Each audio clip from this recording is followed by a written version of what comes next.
प्राचीन भारत के उस दौर के बारे में सोचना मतलब अपने आप में रोंगटे खड़े कर देता है, जहाँ समाज पूरी तरह से कठोर नियमों और बड़े बड़े अनुष्ठानों के प्रभाव में था। हाँ बिल्कुल, और पुजारियों का वर्चस्व भी चरम पर था। जी, एक ऐसा समय जहाँ राजा देवताओं को खुश करने के लिए विशाल यज्ञ करवा रहे थे, स्वर्ग जाने के रास्ते तलाशे जा रहे थे। सही कहा। और ऐसे माहौल में जहाँ अदृश्य आत्मा या ईश्वर पर सवाल उठाना सीधे सीधे सत्ता और धर्म से बगावत करने जैसा था, अब जरा सोचिए कि उस समाज के बीच एक ऐसा समूह खड़ा होता है जो पूरी बेबाकी से ये ऐलान कर दे कि ना कोई स्वर्ग है, ना कोई नरक है, और ना ही कोई हमारा आत्मा है। बिल्कुल। जो लोग खुलेआम ये कह रहे हों कि पुजारियों ने ये सब सिर्फ अपना पेट भरने के लिए गढ़ा है और पर्दे के पीछे कोई अदृश्य शक्ति इस दुनिया को नहीं चला रही। ये वाकई एक ऐसा विचार है जो आज के इस आधुनिक युग में भी बहुत से लोगों को बेहद एक्सट्रीम लग सकता है ना? तो ये समझना मुश्किल नहीं है कि आज से 2,500-3 हजार साल पहले इस विचार ने प्राचीन भारत के समाज में कितनी बड़ी और खतरनाक हलचल मचाई होगी। जी बिल्कुल, मचाई होगी। मतलब ये कोई आधुनिक नास्तिकों का सम्मेलन नहीं था, ये भारत की अपनी धरती से उपजा एक बेहद कट्टर भौतिकवादी नजरिया था। और यही आज की इस गहरी चर्चा का मुख्य मिशन है। हमारे सुनने वालों का आज के सफर में बहुत बहुत स्वागत है। जी स्वागत है। आज हम अपने जमा किए गए ऐतिहासिक दस्तावेजों, दार्शनिक ग्रंथों और जो भी एकेडमिक रिसर्च है उसके आधार पर एक ऐसी प्राचीन सोच को डिकोड करने वाले हैं जिसने वैदिक सत्ताओं की नींव हिलाकर रख दी थी। बिल्कुल। एक ऐसी विचारधारा जिसे इतिहास के पन्नों में अक्सर विलेन बनाकर पेश किया गया, जिसे आज हम चारवाक दर्शन या लोकायत के नाम से जानते हैं। हम सिर्फ ये नहीं जानेंगे कि उन्होंने क्या कहा, बल्कि गहराई से समझेंगे कि उनके तर्कों ने भारतीय दर्शन की दिशा कैसे बदल दी। इस पूरी विचारधारा की जड़ों को समझने के लिए ना हमें इस समय में थोड़ा पीछे जाना होगा, लगभग 600 से 400 ईसा पूर्व के काल में। मतलब उपनिषदों के बाद का समय। हाँ, इसे उत्तर उपनिषद काल भी कहा जाता है। ये वो समय था जब समाज में एक बहुत बड़ा बदलाव आ रहा था। अच्छा। सिर्फ चारवाक ही नहीं बल्कि बौद्ध और जैन धर्म जैसी अन्य विचारधाराएं भी उभर रही थीं, जो पुरानी वैदिक मान्यताओं पर सवाल उठा रही थीं। हर तरफ एक तरह का संदेह या संशयवाद का माहौल पनप रहा था। पर चारवाक इनमें सबसे अलग कैसे थे? क्योंकि चारवाक दर्शन इनमें सबसे उग्र और चरम था। ऐतिहासिक दस्तावेजों के अनुसार इस दर्शन के संस्थापक बृहस्पति माने जाते हैं। बृहस्पति, देवताओं के गुरु? नाम वही है पर ये वो नहीं है। लेकिन विडंबना ये है कि उनका मूल ग्रंथ, जिसे बृहस्पति सूत्र कहा जाता था, वो अब दुनिया में मौजूद ही नहीं है। मतलब वो पूरी तरह से गायब है? हाँ, वो पूरी तरह से नष्ट हो चुका है या कर दिया गया है। ये बात तो अपने आप में एक बहुत बड़ी मिस्ट्री है जिस पर हम आगे चलकर बहुत गहराई से बात करेंगे। लेकिन सबसे पहले इस दर्शन के नाम पर आते हैं, चारवाक। ये नाम सुनते में ही बड़ा अजीब और दिलचस्प लगता है। इसका आखिर मतलब क्या है? देखिए, अगर भाषा विज्ञान के नजरिए से देखें तो चारवाक शब्द 2 शब्दों के मेल से बना है। पहला है चारु, जिसका अर्थ होता है मीठा या आकर्षक। अच्छा। और दूसरा है वाक, जिसका अर्थ है बोली या शब्द, यानी मीठी बोली बोलने वाले। अरे वाह, ये तो बड़ा सुंदर नाम है। हाँ, पर कई इतिहासकारों का मानना है कि ये नाम उन्हें उनके मानने वालों में नहीं बल्कि उनके विरोधियों ने एक ताने के रूप में दिया था। अच्छा, ताने के रूप में कैसे? विरोधी ये दर्शाना चाहते थे कि ये लोग अपनी मीठी मीठी और लुभावनी बातों से आम जनता को बहकाते हैं। मतलब एक तरह से ये उन्हें बदनाम करने का तरीका था। लेकिन इनका जो दूसरा नाम है, लोकायत, वो एक अलग ही कहानी बयां करता है ना? बिल्कुल। लोकायत का मतलब ही है वो विचार जो आम लोगों में यानी लोक में बहुत गहराई से फैला हो। तो इससे ये साफ पता चलता है कि चाहे सत्ता में बैठे लोग उन्हें कितना भी नापसंद करते हों, आम जनता के बीच उनके विचार बहुत लोकप्रिय थे। जी, क्योंकि आम इंसान उन भारी भरकम कर्मकांडों से थक चुका था और उसे चारवाक की बातें बहुत व्यावहारिक लग रही थी। हाँ, वो लॉजिकल बात कर रहे थे। और आम जनता के बीच उनकी इस लोकप्रियता का सबसे बड़ा कारण था उनका दुनिया को देखने और ज्ञान को प्राप्त करने का तरीका, जिसे हम एपिस्टेमोलॉजी कहते हैं। एग्जैक्टली। भारतीय दर्शन में ज्ञान प्राप्त करने के कई साधन माने गए हैं, जैसे प्रत्यक्ष, जो सामने दिखाई दे, जी, अनुमान, जिसका अंदाजा लगाया जा सके, और शब्द, यानी किसी विश्वसनीय व्यक्ति या ग्रंथ की बात। लेकिन चारवाक ने यहाँ एक बहुत बड़ा धमाका किया। वो क्या? उन्होंने कहा कि ज्ञान का सिर्फ एक ही वैलिड या वैध स्रोत है, और वो है प्रत्यक्ष। मतलब जो सामने दिख रहा है बस वही सच है। हाँ, उनके अनुसार ज्ञान सिर्फ हमारी 5 बाहरी इंद्रियों, देखने, सुनने, चखने, सूंघने और छूने, और एक अंदरूनी इंद्रिय यानी मन के जरिए ही हासिल किया जा सकता है। अच्छा। उन्होंने अनुमान और शब्द को ज्ञान का वैध स्रोत मानने से पूरी तरह इनकार कर दिया। लेकिन उनका तर्क क्या था इसके पीछे? उनका सीधा सा तर्क था कि जिस चीज को इंसान की इंद्रियां महसूस नहीं कर सकती, उसका कोई अस्तित्व नहीं है। वेदों की अथॉरिटी या किसी अदृश्य ईश्वर को उन्होंने इसी आधार पर खारिज कर दिया, क्योंकि उन्हें देखा या छुआ नहीं जा सकता। रुकिए, यहाँ पर एक बहुत बड़ा पेंच है। अगर कोई अदृश्य चीजों को ना माने तो समझ में आता है जी, लेकिन अगर वो अनुमान को ही पूरी तरह खारिज कर रहे हैं तो ये तो असंभव सी बात लगती है। कैसे? मतलब अगर कोई दूर पहाड़ी पर धुआं उठता हुआ देखे तो ये एक स्वाभाविक अनुमान है ना कि वहाँ आग लगी होगी। बिल्कुल आग है। अगर हम रोजमर्रा की जिंदगी में अनुमान लगाना बंद कर दें तो हमारा तो जीना ही मुहाल हो जाएगा। यह उलझन बहुत स्वाभाविक है, और मैं आपको बताऊं, इसी बिंदु पर चारवाक को सबसे ज्यादा गलत भी समझा गया है। अच्छा, तो असलियत क्या थी? प्राचीन ग्रंथों का गहराई से विश्लेषण करने पर पता चलता है कि चारवाक ने हमारी रोजमर्रा की जिंदगी के उन व्यावहारिक अनुमानों को कभी नहीं नकारा जिनसे हमारा जीवन चलता है। मतलब वो धुआं देखकर आग मान लेते थे? बिल्कुल। उन्होंने धुआं देखकर आग से बचने से मना नहीं किया। उन्होंने अनुमान को पूर्ण सत्य या यूनिवर्सल ट्रूथ मानने से इनकार किया था। इसे थोड़ा और आसान भाषा में समझते हैं। पूर्ण सत्य से उनका क्या मतलब था? उनका तर्क ये था कि किसी इंसान ने अपनी जिंदगी में 100 बार या मान लीजिए 1000 बार रसोई में धुएं के साथ आग को देखा होगा। हाँ। इसके आधार पर वो ये कह सकता है कि शायद जहां धुआं होता है वहां आग होती है। लेकिन क्या उस इंसान ने ब्रह्मांड की हर आग और हर धुएं को देखा है? नहीं, वो तो मुमकिन ही नहीं है। अतीत में, वर्तमान में और भविष्य में भी नहीं देखा। इसलिए कुछ सीमित अनुभवों के आधार पर कोई ऐसा पक्का और अटल नियम नहीं बनाया जा सकता जो हर जगह और हर समय 100% लागू हो। अरे वाह, क्या गजब का तर्क है। चारवाक अनुमान को सिर्फ एक संभावना मानते थे, कोई अकाट्य सत्य नहीं। तो उनका ये हमला दरअसल उन दार्शनिकों पर था जो अनुमान का सहारा लेकर ईश्वर, आत्मा या पिछले जन्म जैसी अदृश्य चीजों को सिद्ध करने की कोशिश कर रहे थे। एग्जैक्टली सही पकड़ा आपने। मतलब वो संभावना से इनकार नहीं कर रहे हैं, वो उस अंधे विश्वास से इनकार कर रहे हैं जहां लोग अनुमान को ही अंतिम सत्य मान लेते हैं। जी। और अगर हम इसी नजरिए को लेकर उनके ब्रह्मांड के डिजाइन की तरफ बढ़ें तो एक और बहुत बड़ा बदलाव देखने को मिलता है। हाँ, जो उनके तत्वों का सिद्धांत है। बिल्कुल। उस समय की लगभग सभी प्राचीन विचारधाराएं ये मानती थीं कि ये ब्रह्मांड 5 तत्वों से बना है: पृथ्वी, जल, अग्नि, वायु और आकाश। लेकिन चारवाक ने यहाँ से आकाश को ही हटा दिया। और उसका कारण फिर से वही प्रत्यक्ष प्रमाण का नियम था। आकाश, जिसे ईथर भी कहा जाता है, उसका कोई भौतिक स्वरूप नहीं होता। जी, उसे देखा नहीं जा सकता। आप उसे देख, छू या सूंघ नहीं सकते। इसलिए चारवाक के अनुसार आकाश का कोई वजूद ही नहीं है। उन्होंने कहा कि ये पूरा का पूरा ब्रह्मांड सिर्फ 4 भौतिक तत्वों से मिलकर बना है: पृथ्वी, जल, अग्नि और वायु। जी, और इस सिद्धांत को भूत चतुष्टय कहा गया। लेकिन एक बात बताइए, अगर ब्रह्मांड सिर्फ इन 4 जड़ तत्वों से बना है तो इसे चला कौन रहा है? इसके पीछे के नियम क्या हैं? यही तो सबसे दिलचस्प बात है। क्योंकि बाकी दर्शन तो ये कहते हैं कि कोई ना कोई ऐसी शक्ति है जो सूरज को समय पर निकालती है, नदियों को बहाती है। यहीं पर चारवाक के 2 सबसे महत्वपूर्ण सिद्धांत सामने आते हैं: स्वभाववाद और यदृच्छावाद। स्वभाववाद मतलब चीजों का अपना नेचर। एकदम सही। स्वभाववाद ये कहता है कि हर चीज की अपनी एक अंतर्निहित प्रकृति या स्वभाव होता है। आग गर्म क्यों है? क्योंकि ये उसका स्वभाव है। पानी ठंडा क्यों है? क्योंकि वो उसका स्वभाव है। जी। इसके पीछे किसी का कोई आदेश या कोई डिवाइन डिजाइन नहीं है। और यदृच्छावाद क्या है? यदृच्छावाद का मतलब है चांस या संयोग। इस दुनिया में जो भी घटना घट रही है वो महज एक संयोग है।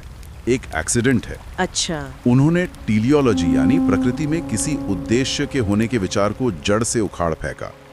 उनके हिसाब से ऐसा कोई कारण कार्य या कॉज़ैलिटी का दैवीय नियम नहीं है जो ये तय कर रहा हो कि दुनिया कैसे चलेगी। सब कुछ बस इन चार तत्वों के आपस में टकराने की एक प्रक्रिया है। हाँ, एक यांत्रिक और आकस्मिक प्रक्रिया। अगर हम इसे आज के संदर्भ में देखें तो ये सोच तो बिल्कुल उन आधुनिक हार्डकोर भौतिकवादी वैज्ञानिकों जैसी है, बिल्कुल, जो लैब में काम करते हैं और मानते हैं कि जब तक किसी चीज को टेस्ट ना किया जा सके उसका कोई वजूद नहीं। चारवाक ने स्वर्ग, नरक, कर्मों का हिसाब रखने वाले देवताओं को पूरी तरह खारिज कर दिया। उनके हिसाब से समाज में क्या सही है और क्या गलत, इसका फैसला आसमान में बैठा कोई देवता नहीं कर रहा है, बल्कि धरती का राजा कर रहा है। जी, और ये सोच सत्ता और धर्म के उस गठजोड़ पर एक बहुत बड़ा प्रहार थी जिसने आम इंसान को डरा कर रखा हुआ था। पर चारवाक ने इससे भी बड़ा प्रहार एक और जगह किया। उन्होंने भारत के लगभग हर दर्शन की सबसे बुनियादी ईंट को ही बाहर खींच लिया। और वो ईंट थी आत्मा। जी हाँ, आत्मा का खंडन। भारतीय संस्कृति में तो आत्मा को अजर अमर माना गया है, जो शरीर के मरने के बाद भी जिंदा रहती है, नया शरीर धारण करती है। लेकिन चारवाक ने कहा कि ऐसी कोई अमर आत्मा है ही नहीं। चारवाक का ये सिद्धांत देहात्मवाद कहलाता है। उनका सीधा सा कहना था कि ये शरीर ही आत्मा है, मतलब शरीर से अलग कुछ नहीं। बिल्कुल नहीं। जब तक ये भौतिक शरीर जीवित है, सांस ले रहा है, तब तक उसमें चेतना यानी कॉन्शियसनेस है, और जैसे ही शरीर नष्ट होता है, चेतना भी हमेशा के लिए समाप्त हो जाती है। मृत्यु के बाद कुछ भी बाकी नहीं रहता, न कोई पुनर्जन्म है, न कोई दूसरी दुनिया। जी। लेकिन यहाँ एक बहुत गहरा और पेचीदा सवाल ये उठता है कि अगर सब कुछ सिर्फ चार बेजान और जड़ तत्वों से बना है, तो इंसान के अंदर सोचने समझने की ये चेतना आई कहाँ से? ये एक बहुत वैलिड सवाल है। मतलब बेजान चीजों से जान कैसे पैदा हो सकती है? इस सवाल का जवाब देने के लिए प्राचीन ग्रंथों में चारवाक का एक बहुत ही शानदार और विजुअल उदाहरण मिलता है। इसे भूत चैतन्यवाद कहा गया है। अच्छा, वो उदाहरण क्या है? जरा पान के पत्ते के बारे में सोचिए। पान का पत्ता? हाँ। मतलब वो जो हम खाते हैं? हाँ, वही पान। जब आप एक हरा पान का पत्ता लेते हैं, उसमें सफ़ेद चूना लगाते हैं और कत्थई रंग का कत्था मिलाते हैं। हाँ, बिल्कुल। तो जब उसे चबाया जाता है तो एक बिल्कुल नया रंग पैदा होता है, लाल रंग। अरे हाँ, ये तो है। अब ध्यान दीजिए कि उस हरे पत्ते में या उस सफ़ेद चूने में या कत्थे में क्या कहीं भी लाल रंग था? नहीं, उन तीनों में तो लाल रंग बिल्कुल नहीं था। वो तो अलग अलग रंगों के थे। बस यही उनका पॉइंट है। लेकिन जब वे तीनों एक खास क्रम में एक खास तरीके से मिले तो एक बिल्कुल नया गुण उत्पन्न हो गया जो पहले उनमें मौजूद नहीं था। कमाल है। मतलब वो ये कह रहे हैं कि जिस तरह पान के तत्वों के मिलने से एक नया रंग बनता है, बिल्कुल वैसे ही जब ये चार बेजान तत्व यानी पृथ्वी, जल, अग्नि और वायु, हाँ, जब ये एक विशिष्ट संयोजन या सीक्वेंस में मिलते हैं तो एक बाय प्रोडक्ट के रूप में चेतना या कॉन्शियसनेस पैदा हो जाती है। बिल्कुल, यह एक केमिकल रिएक्शन की तरह है। ये तो बहुत ही शानदार लॉजिक है। उन्होंने हजारों साल पहले ही इमर्जेंट प्रॉपर्टीज के सिद्धांत की कल्पना कर ली थी, जो आधुनिक विज्ञान का एक बहुत बड़ा हिस्सा है। उनका मानना था कि शरीर के तत्वों का ये खास संयोजन ही चेतना को जन्म देता है। और मृत्यु का मतलब सिर्फ इतना है कि ये संयोजन टूट गया। एकदम सही। संयोजन टूटा तो चेतना भी गायब। ये उस समय के हिसाब से एक बेहद खतरनाक और क्रांतिकारी विचार था। लेकिन इस विचार को सुनकर एक इंसान के मन में जो सबसे पहली घबराहट पैदा होती है वो ये है कि समाज का क्या होगा। हाँ, अगर मृत्यु ही अंतिम सत्य है, अगर मौत के साथ सब कुछ खत्म हो जाता है और अगले जन्म का कोई हिसाब किताब ही नहीं है, तो फिर इस समाज में तो पूरी तरह से अराजकता फैल जाएगी। ये डर बहुत लोगों को लगता है। मतलब अगर इंसान के मन में नर्क की आग में जलने का डर ना हो या स्वर्ग में मिलने वाले सुखों का लालच ना हो, तो फिर कोई इंसान अच्छे काम क्यों करेगा? किसी को हत्या करने से कौन रोकेगा? ये एक बहुत ही तार्किक डर है और इसी कारण से चारवाक की सबसे ज्यादा आलोचना भी हुई। लेकिन चारवाक विचारकों का इस पर एक बहुत स्पष्ट जवाब था। क्या जवाब था उनका? उनका तर्क था कि नैतिकता या मोरालिटी को बनाए रखने के लिए किसी अदृश्य डर या पारलौकिक लालच की जरूरत नहीं है। उन्होंने कहा कि प्रकृति हमारे नैतिक भेदों के प्रति पूरी तरह से उदासीन है। वो कैसे? देखिए, सूरज एक बहुत ही नेक इंसान पर और एक क्रूर हत्यारे पर बराबर रोशनी डालता है। प्रकृति किसी को सजा नहीं देती। ये बात तो है। तो फिर उनके हिसाब से जीवन कैसे जिया जाए? उनके अनुसार लोग ईश्वर या स्वर्ग नरक पर इसलिए विश्वास करते हैं क्योंकि वे अपनी कमजोरियों और भविष्य की अनिश्चितता से घिरे होते हैं। चारवाक ने कहा कि जीवन जीने का तरीका पूरी तरह से इसी दुनिया और इसी वर्तमान पर केंद्रित होना चाहिए। और यहीं से उनका सुखवाद यानी हेडोनिज्म का नजरिया सामने आता है। बिल्कुल। उन्होंने जीवन के पारंपरिक 4 पुरुषार्थों धर्म, अर्थ, काम और मोक्ष को पूरी तरह से डस्टबिन में डाल दिया। मतलब उनके लिए जीवन में सिर्फ 2 ही चीजें मायने रखती थीं, अर्थ यानी धन और संसाधन, और काम यानी शारीरिक और मानसिक सुख। सही कहा आपने। उनके अनुसार मानव जीवन का एकमात्र अंतिम लक्ष्य सुख की प्राप्ति है और धन उस सुख को पाने का सिर्फ एक साधन है। उनका पूरा फोकस इस बात पर था कि जीवन में दर्द या दुख को कम से कम किया जाए और सुख को अधिकतम किया जाए।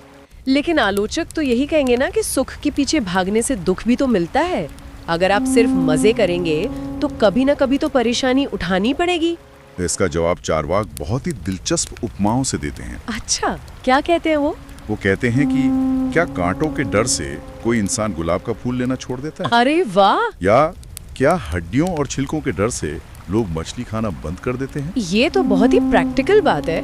जैसे धान की खेती में भूसी होती है, लेकिन भूसी के डर से हम चावल उगाना तो नहीं छोड़ते ना। बिल्कुल। और उनका एक बहुत ही प्रसिद्ध कथन है जो उनके पूरे जीवन दर्शन को समेट लेता है।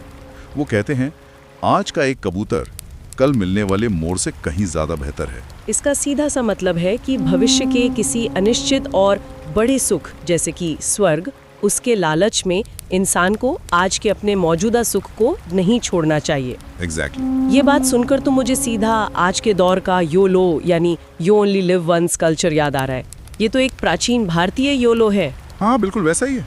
उनका वो बहुत ही मशहूर श्लोक है ना, यावत जीवेत सुखम जीवेत ऋणम कृत्वा घृतम पिबेत। जी। मतलब जब तक जियो सुख से जियो, चाहे घी पीने के लिए कर्जा ही क्यों ना लेना पड़े, क्योंकि एक बार शरीर जलकर राख हो गया तो फिर वापस कौन आने वाला है। ये एक पूरी तरह से सेक्युलर और प्रैक्टिकल अप्रोच थी, जहाँ सारा ध्यान उस पल पर था जिसे इंसान जी रहा है, न कि किसी काल्पनिक भविष्य पर। हाँ, लेकिन उनका ये दृष्टिकोण पूरी तरह से उपयोगितावादी और व्यक्तिवादी था। और इसी चरम सुखवाद के कारण प्राचीन भारत के बाकी सभी दार्शनिक संप्रदायों ने एक सुर में चारवाक की कड़ी आलोचना की। उन्हें स्वार्थी, भोगी और समाज के लिए खतरा माना गया। अब जब हम आलोचनाओं की बात कर ही रहे हैं तो हमें उन तर्कों को भी देखना होगा जो बाकी दर्शनों ने चारवाक को हराने के लिए दिए। जी, वो बहुत जरूरी है। अगर चारवाक ने कहा था कि सिर्फ प्रत्यक्ष ही सत्य है, तो विरोधियों ने इसका जवाब कैसे दिया? विरोधियों ने चारवाक की इसी सबसे मजबूत कड़ी पर वार किया।